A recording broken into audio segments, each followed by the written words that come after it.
কেটে গেছে ২০ বছর।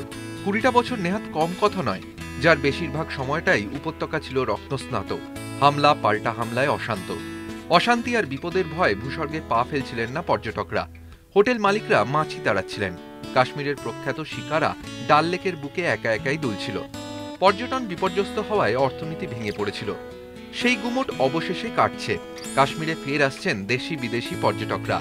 তাদের সঙ্গে সঙ্গে এসেছে নানা বাণিজ্যিক সংস্থাও। তার ভেতর পোশাক আর জুতো প্রস্তুতকারক সংস্থাই বেশি। এসেছে অ্যারো, র্যাংলার, পিউমা কিডস বা লিভাইস কিডসের মতো সংস্থা। ব্যবসা জমছে, খুশি ক্রেতা বিক্রেতা দুপক্ষই।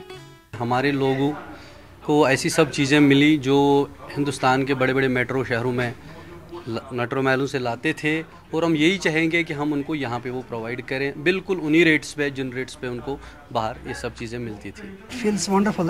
बहुत अच्छा लग रहा है कि हमें यहीं पर ही अब इतने हाई स्टैंडर्ड की क्वालिटी के ब्रांड्स यहाँ मिल रहे हैं। ये एक it's an achievement for the valley as a whole.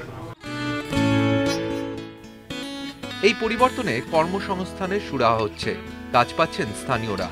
স্থানীয়দের তাই প্রার্থনা, পরিবর্তন আর শান্তি চিরস্থায়ী হোক, অন্তর্হিত হোক বারুদের বিষ বাষ্প। কাশ্মীর থেকে ইমরান মঞ্জুর, নিউজ টাইম।